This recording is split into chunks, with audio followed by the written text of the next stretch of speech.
the entire future of warfare, the entire future of protecting infrastructure is skills-based. The new report out that Karen was one of the co-authors of that focuses on what the difference is between companies that can protect themselves and ones that can't. Turns out the ones who can't have the better tools. Say that again. The ones who can't have the better tools. The ones who can have weaker tools, but they program them and make them more adapted to their own environment, so they actually pick up the problem. So all I'm saying is that we have a bad problem in the United States. We don't have enough people who can do this. Our hope is that building out the cyber challenge will alter that in a big hurry.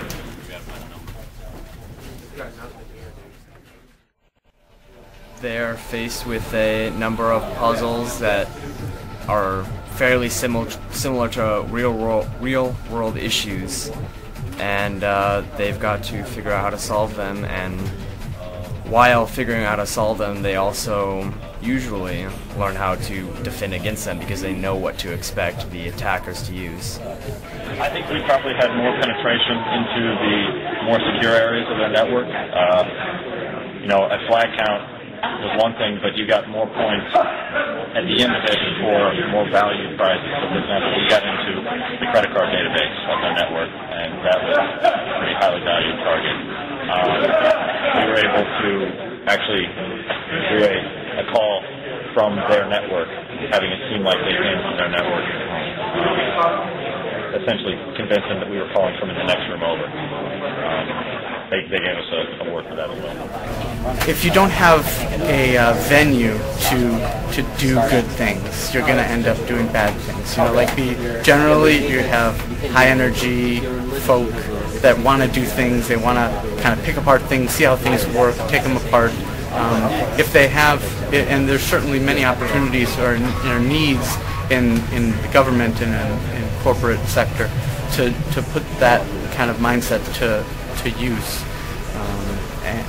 And if you don't have that, then you're going to be out in the wild saying, well, what am I going to do? I'll just hack into a site, or I'll find myself in a wrong circle of folk that might stray. I think we all probably walk a line at some point, but it's which way do you end up which way do you trend in the end? So it's really easy to accidentally break a law in the computer world because curiosity can easily overcome common sense.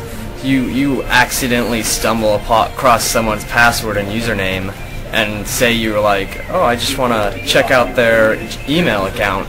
As soon as you log into their email account, you've broken a number of laws, including one I think is credential harvesting, and then entering a computer system without proper authorization. I mean, it's really easy to look at something, then apply that, and then not really think of the repercussions. Especially when you don't have anybody to guide you. When you talk about some of these things, one of the questions we always get asked is, well, how do you know they won't go to the dark side? And there is no guarantee, but what I believe in the heart of hearts is everybody wants to do the right thing. And if you show them the path of how you can do really cool things and do the right thing, and then have a job and affect a difference and make a difference for the nation, people don't wake up and say every day, gosh, I want to break the law. They don't do that. What they want to do is contribute positively to society. And so this is really capitalizing on that curiosity, that competitive nature, and then highlighting everything that is good about how you can do this for the greater good. I can say that what I walked in today for the competition with probably wouldn't have happened if I hadn't have had these previous 3-4 days of training. I learned some techniques that were critical today, and being able to work with other people. My other 3 members of my team, they made me better today than I otherwise would have been alone. Overall, great experience. I don't want to leave the impression that this is the end state, that once we finish with the camp, that our duties are over with, and that everybody's happy and we get a winner out of the challenge that's going on right now behind us. It's what happens after this. How do we keep these kids engaged? Not just kids, individuals, because the age spans everybody. It's about tapping people who really have an interest in this. So one of the things that we are challenging them to do is, as the initial campers going through, is for them to say, okay, well, you played the security treasure hunt to get here.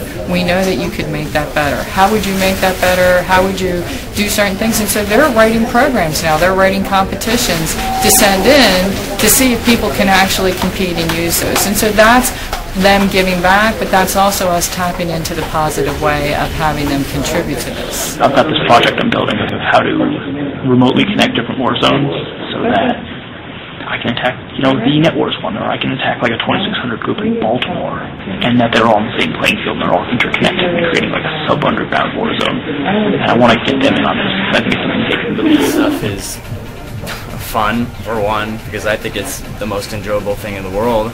If they can see it as fun, if they can see that they can make money from it, and they can stay out of trouble by doing this, why not do it? Computers.